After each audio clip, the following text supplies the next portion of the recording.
From living hair to sentient food, SpongeBob SquarePants has introduced us to some seriously bizarre side characters over the years.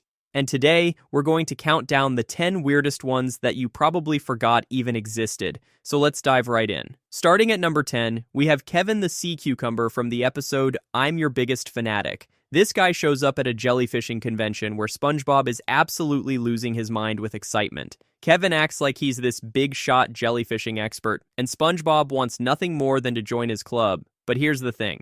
Kevin is actually a huge jerk who's just using SpongeBob to make himself look good. He tricks SpongeBob into doing a bunch of humiliating stunts, like putting a crown of jellyfish on his head. But where Kevin gets really weird is his obsession with being cool. Like, this dude built his entire personality around jellyfishing and looking down on others. And the weirdest part? At the end of the episode, he ends up covered in jellyfish and everyone laughs at him. So where is Kevin now? Probably still trying to convince people he's cool while everyone avoids him at jellyfishing conventions. Coming in at number 9, we have Smitty Werbin Man Jensen from the episode One Crab's Trash. Yeah, that's actually his full name. And this character is weird for one very specific reason. He's been dead for over 100 years, but his ghost shows up just to tell Mr. Krabs that he was number 1. Literally. That's it. That's his whole deal. See, Mr. Krabs sells SpongeBob a soda drinking hat that supposedly belonged to this guy, and the hat says number 1 on it.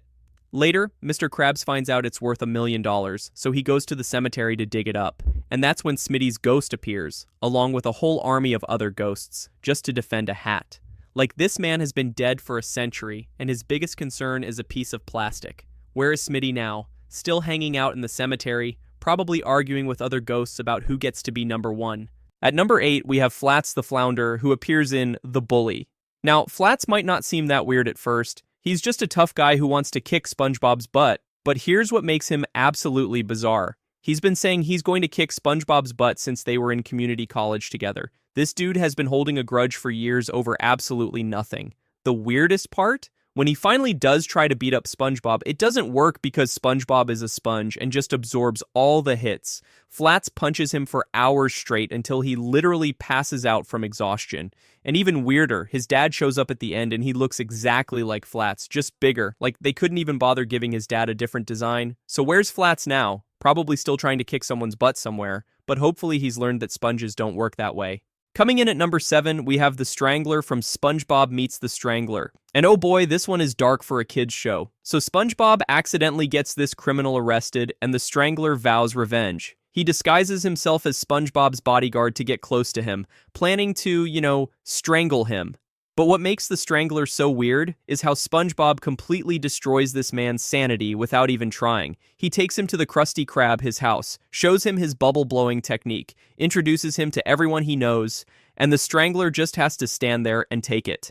By the end, he's literally begging the cops to arrest him just to get away from SpongeBob. This dude went from being a dangerous criminal to having a complete mental breakdown in like 11 minutes. Where is he now? Probably in therapy, talking about that one sponge who broke him. At number 6, we've got Man Ray when he's actually trying to be good. Yeah, I'm not talking about villain Man Ray, I'm talking about the episode Mermaid Man and Barnacle Boy V where Patrick and SpongeBob try to teach him to be nice. What makes this weird is that Man Ray is actually trying to do the right thing. But SpongeBob and Patrick are so dumb that they keep hurting him and accusing him of being evil. There's this whole scene where they have him tied to a tickle belt and make him do good deeds, but they keep shocking him anyway. The man is literally trying to return a wallet to Patrick, and Patrick won't take it because it's not his wallet even though it has his ID in it. Man Ray's face during all of this is pure suffering. Where is this version of Man Ray now? Probably gave up on being good and went back to crime because SpongeBob and Patrick made being nice absolutely unbearable.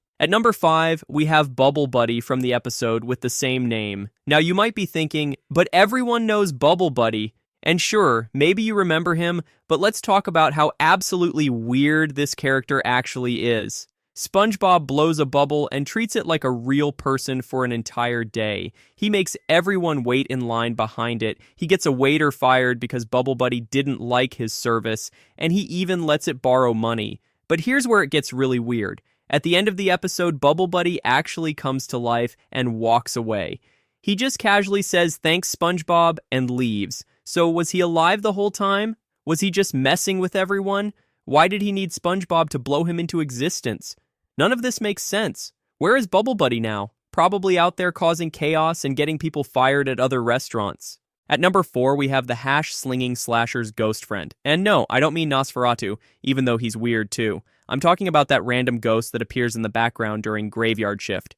You know the one. There's that whole bit where Squidward tells the scary story about the hash-slinging slasher and all the signs start coming true. The lights flicker, the phone rings with no one on the line, and a figure shows up at the bus stop.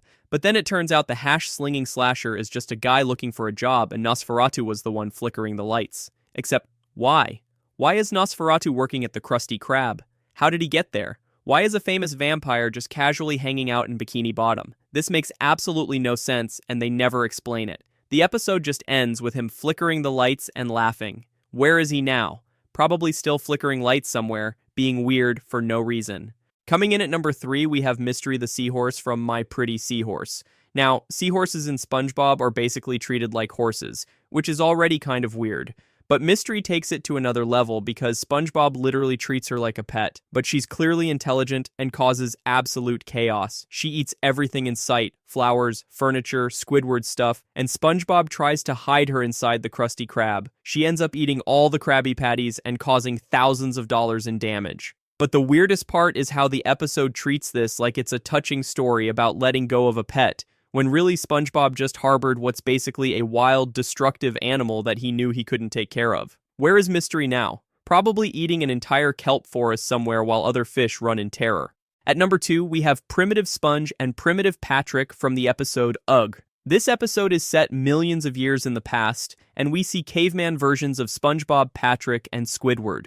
But Primitive Sponge and Primitive Patrick are way weirder than their modern counterparts. These guys communicate entirely in grunts, they discover fire by accident, and they spend the whole episode hitting each other with clubs and acting like complete idiots, even more than regular Patrick. The weirdest part is realizing that these are supposed to be the same characters, just in prehistoric times, which means SpongeBob and Patrick have basically been exactly this dumb for millions of years and haven't evolved at all. That's actually kind of depressing when you think about it. Where are they now? Well, they're dead, obviously, but their legacy lives on in modern SpongeBob and Patrick being just as dumb. But before we get to number 1, let me give a quick honorable mention to Painty the Pirate, the painting that sings the SpongeBob theme song. Like, this is a sentient painting of a pirate head that lives in Patchy's house and just sings, sometimes. We never get an explanation for why this painting is alive or what its deal is. It's just accepted that there's a living painting and nobody questions it. Truly bizarre. Okay, now for number 1. The absolute weirdest SpongeBob side character you probably forgot about is Flying Dutchman's sock puppets from Shanghai. Yeah, you heard me right. The Flying Dutchman, this legendary ghost pirate, uses sock puppets to scare people.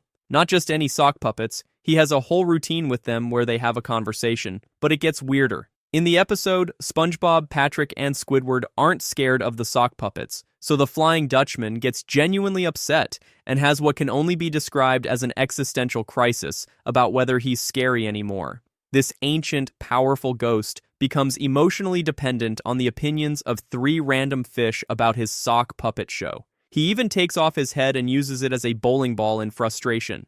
The Flying Dutchman is supposed to be this terrifying legend, but instead he's out here doing puppet shows and having emotional breakdowns.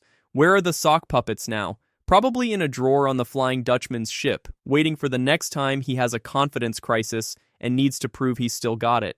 But yeah, those are the 10 weirdest SpongeBob side characters you probably didn't even remember existed. From sentient bubbles to prehistoric cavemen to ghost pirates with sock puppets, this show really never held back on the bizarre character designs. Let me know in the comments which one you think is the weirdest, or if I missed any that you think should have made the list. And because you made it all the way to the end, you might as well hit that subscribe button. Come on, you know you want to. I just started this channel, and I'm going to be making the best SpongeBob content for you. Let's get it.